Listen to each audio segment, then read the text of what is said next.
You were also in person for the first day of Celtics training camp. How much did they even allow you to see, first of all? Well, first of all, they've got the umbrella of us still being in kind of this, still trying to figure out what is the new normal. And that's going to limit, in many respects, just the access that media is going to have, whether it's Boston, Brooklyn, Minnesota, it doesn't matter. So that you knew there were going to be limitations. So we didn't see much, to be honest with you. But I've learned through going to far too many of these damn first day of practices to know that there's little that you can really kind of harvest from that first day, other than guys are cracking a sweat. You're looking to see who's the guy that you know is clearly out of shape. Who's the Yes. guy that looks like he could run out tonight and run like the Boston Marathon 2-3 times and still barely crack a sweat? Who's in great shape? And so we didn't really get a full sense of what that looked like. But the guys that we're most concerned about, guys like Robert Williams III. We got a chance to see him during media day, and he's definitely added some muscle to his body. And he joked about it, saying, the Sixers, they got Andre Drummond. I mean, I got to put some meat on these bones. So he understands all too well the fact that he has to definitely bulk up. And you look at guys like Tatum, who is definitely a little bit thicker. Now the photo that we've seen of him where he's just, I mean, the guns are flexed, like maximum flex.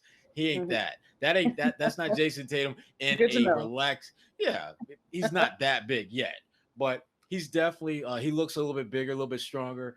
And the thing about Jayson that I like,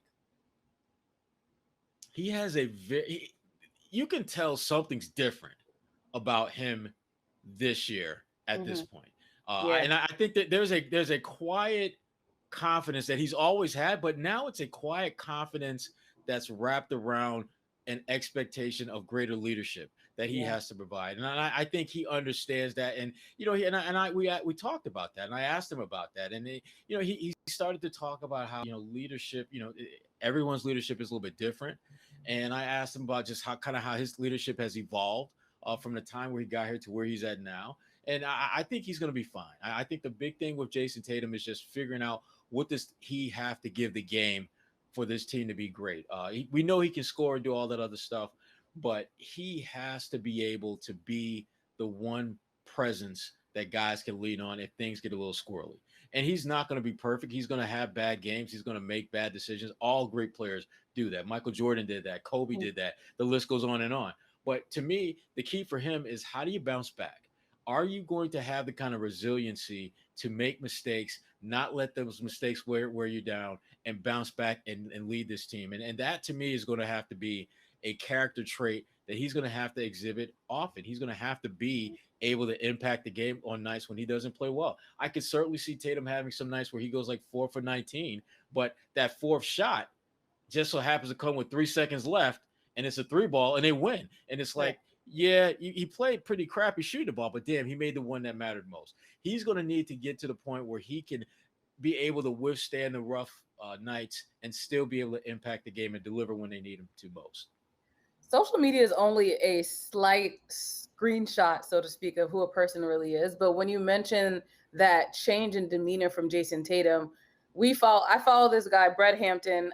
I'm sure you've met him through me, Mm-hmm. actually. He's a great photographer, and he's been following Tatum and been working with him over the last 2 years. And he actually did a recap video of Tatum's golf tournament. I think it was the inaugural golf Right. tournament for Jayson Tatum's foundation. And there was a difference, again, just a screenshot, a snapshot, but there was a difference, I think, in the demeanor of the way you see Tatum, even on the golf course, interacting with the people that were there to support him. So, again, grain of salt, but to your points, for you to kind of emphasize it, that definitely does show that he has this sense of maturity, I would say, when it comes to the way he's approaching this season, which obviously for him to be a leader on this team is going to be very important. It is. And I think also a part of it, and if we're just being honest and real about it, he's sick and tired of hearing people talk about his damn leadership. That He's sick too. and tired of Yeah. people talking about how all he can do is score. He can't lead. He can't do this. Ignoring the fact that he's played with some pretty damn good players who, because of what they have done and what they've accomplished in this league, you almost by default find yourself taking a step back to those guys. I mean, Mhm. how you going to look rolling up on Kyrie Irving talking about I'm the leader? How you gonna look rolling up with Al Horford 2, 3 years ago? I'm the leader. Gordon Hayward, I'm the leader. Come on, those guys have multiple, all collectively have been significant, high impact difference makers in this league. And Tatum, you've been 19 for the last 4 years. So Right.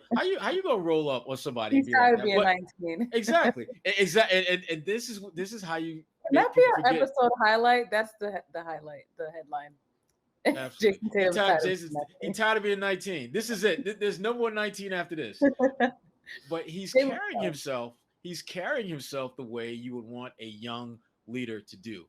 He is again. He's saying all the right things, and he's also not saying the wrong things. He's not talking about I'm gonna do this, this, and this. Mhm. He's just like I'm just going to basically do what I do. I lead by example. But there's things that have to be done and said away from the limelight that I will do and say that you may not know about. And Right. that to me is what I'm talking about. That's to me is what's going to have to be his style, because to me that's Jayson Tatum's leadership right there. It's not in your face, but it has to be effective. And I think it's taken him a little bit of time to figure that out, in part because he had so many other significant, strong voices in that locker room. But his voice, whether it's with his words or whether it's with his actions, has to speak loudly this year. Jalen Brown is back. He's looking healthy. He has braids. What was your takeaway from? I had to he sneak that in there. he looks healthy and he got braids. Yes. Well, the thing about Jalen is that of all the guys in this team, I don't really worry too much about him in terms of once the games begin. If he's Yeah. healthy enough to play, he's going to make an impact.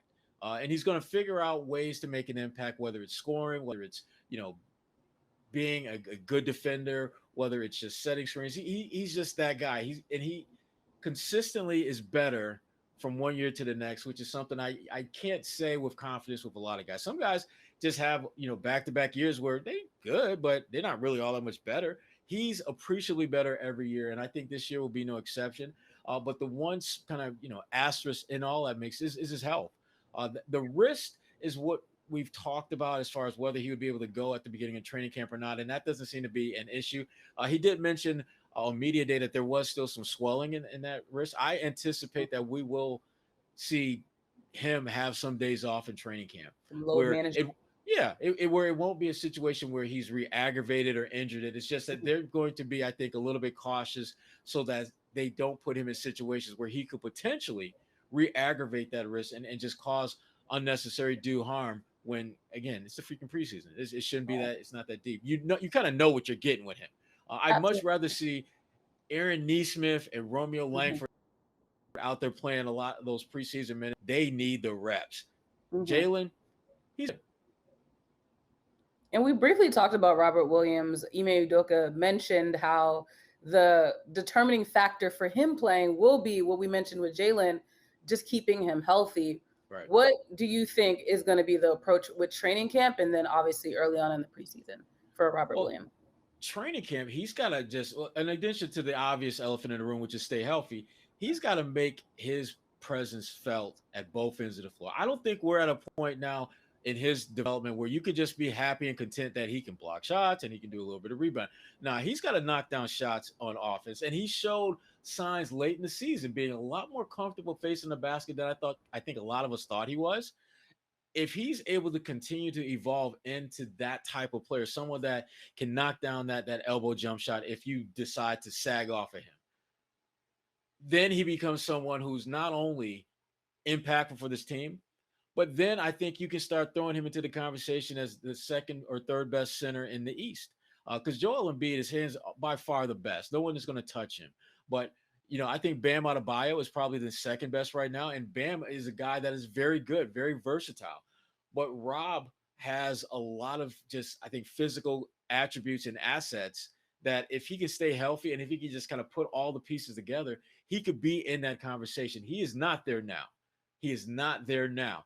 But he has, I think, a lot of the tools that give him the potential and give the Celtics hope that he could be there sooner rather than later. And now that he ain't got to worry about no bread, because they broke him off this summer. They broke him off well.